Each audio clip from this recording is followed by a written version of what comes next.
Salam, hər vaxtınız xeyir. Bu gün 9 mart 2026-cı ildə 11-ci sinifə düşmüş sualların izahını verəcəm. Birinci sualda nə yazılıb? 828-in kvadratlıq 72-nin kvadratı böl 378-i hesablayın. Bunu necə hesablayarıq? A kvadratı çıx B kvadratın asılıdır. A minus B, A plus B. Bir dəfə olacaq 828 çıx 72. Bir dəfə olacaq 828 plus 72. Bölünsün 378'e. 828'den 72'ni çıxanda qalır 6, 12'den 7, 5, 756. Toplayan da verir 900. Düzdür, bölünsün 378. İxtisarlarımızı gəlsə 756-nı 378'e bölündə 2, 2'ni 9'a vuranda 1800 düzgün cavabdır. Sonra ikinci sualda nə yazıb? A3 58 olarsa A28 də 28 də D-ni tap. Biz bunu necə yazardıq? D-nin düsturu var. D bərabərdir AM çıxılsın AN bölünsün M minus N-ə indekslərə bölürəm. Bərabərdir 58-dən çıxıram 28-i bölürəm 13 çıxılsın 28-ə. Deməli 58-dən 28 çıxanda qalır 30 bölünsün 13-dən də 28-i çıxanda qalır mənfi 15. 30-u mənfi 15-ə bölündə cavab olur mənfi 2.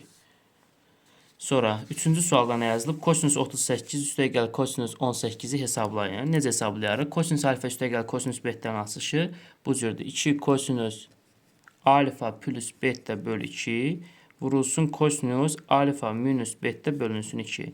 Yəni olacaq misalımız budur. 2 kosinus deməli 38 üstə gəl 18 bir dəfə bölünsün 2 vurulsun kosinus 38 çıxılsın 18 bölünsün 2'ye. Bunu hesablasaq 2 kosinus 38 18 gəndə 56. 56'nı 2'ye böləndə 28. Vurulsun kosinus 38'dən 18 çıxanda qalır 20 2'ye böl 10. Yəni cavabımız oldu 2 kosinus 28 vur kosinus 10 dərəcə. Sonra dördüncü sualda prizmanın həcmi 120'dir. Hündürlüyü 8 olsa oturacağı tapın. Oturacağın sahəsini tapın. Deməli, dördüncü sualda düsturumuz V bərabərdir S oturacaq vurulsun hündürlükdür. Həcm var 120 bərabərdir S oturacaq vur hündürlüyü nə qədərdir? 8'dir. Buradan S oturacağı tapanda 120'ni bölürəm 8'e 15. Düzgün cavab oldu 15. Sonra 5-ci sualda eni 40'da uzunluğu K olan düzbucağın perimetrini tapın. Düzbucağın perimetri P bərabərdir 2 vur A plus B'dir. A plus B. Yəni 2 vurulsun eni 40'dır üstə gəlsin K. Yəni cavab bu cürdə saxlayırlar. 2 vur 40 plus K. Sonra 6-cı sual rahat suallardır. Yəni 14-dən bir böyük, 17-dən böyük, 23-dən kiçik natural ədədlərin sayı. Yəni eni sayı 17-dir, 18-dir, 19-dur, 20, 21, sonra 22, 1, 2, 3, 4, 5, 6 dənə. Üçün cavab oldu 6. Sonra suallarımız var. 7-ci sualda nə yazılır? 7-ci sualda yazılıb 40%-i 4.5 vur 1/3/2 üstə gəl 2.5 ifadəsinin qiymətini tapın. Bunu necə taparıq? Bu ifadənin qiymətini tapmaq üçün biz nə eləməliyik? Birinci bu ifadəni hesablayırıq. 4.5 4.5 nə deməkdir? 9 bölü 2. 1/3/2-ni düzgün olmayan kəsə çevirəndə qalır 3/5. Bunları ixtisar aparsaq qalacaq 3. 3'ü 5'e vuranda 15 bölünsün 2. 15'i 2'ye bölən nə düşür? 7/5. 7/5 üstə gəl 2/5 bu elədi 10. Düzdür? 40%-i 10 olan ədəd tapmaq lazımdır. 40%-i 10 olan ədəd tapmaq üçün 10'u bölürəm 40'a, vururam nəyə? 100'ə. İxtisarlar getsə 100'ü 4'ə böl 25. Cavab oldu 25. Sonra sinüs 60 vur kosinüs 30 dərəcə. Sinüs 60'da nəyə bərabərdir? Sinüs 60'da kök altı 3'dür. Deməli 8-ci sualdır. Sinüs 60 dərəcə olur kökdə 3 bölü 2. Kosinüs 30'da nədir? O da kökdə 3 bölü 2.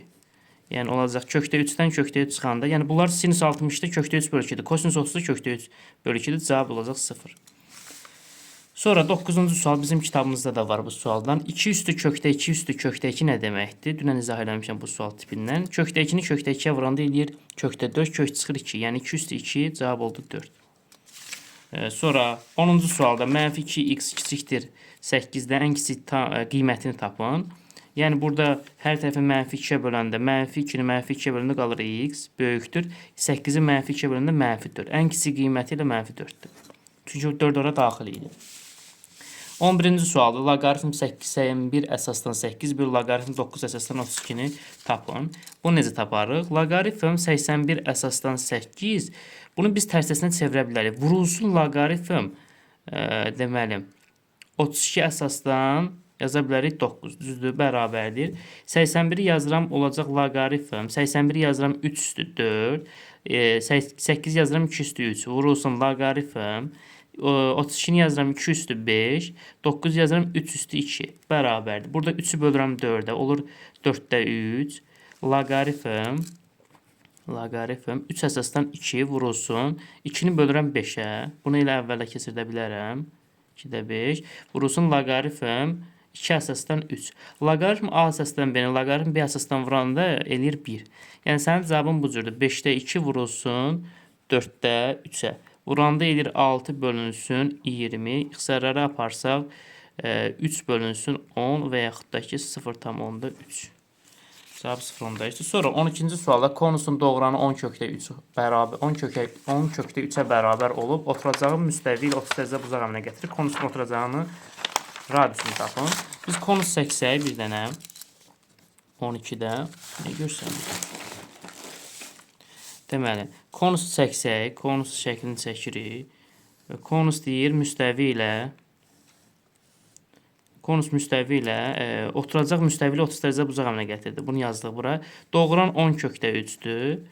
30 dərəcə buzaq qarşısında duran katet hipotenuzun yarısı. Deməli, bu 5 kökdə 3-dür. Bizdən radius istəyir. Radius tapanda r-in kvadratı üstə gəlib 5 kökdə 3-ün kvadratı bərabərdir 10 kök altda 3-ün kvadratına. R kvadratı 5-in kvadratı 5 kökdə 3-ün kvadratı eləyir 75. 10 kökdə 3-ün kvadratı eləyir 300. Buradan r kvadratı 375 çıxanda 225 r olacaq 15. Cavab oldu 15. Sonra 13-cü sualda nə istəyir? 40-dır. Digər bucağı istəyir. Alfanı istəyir. Bu da 40-dır. Bu da rahat sualdır.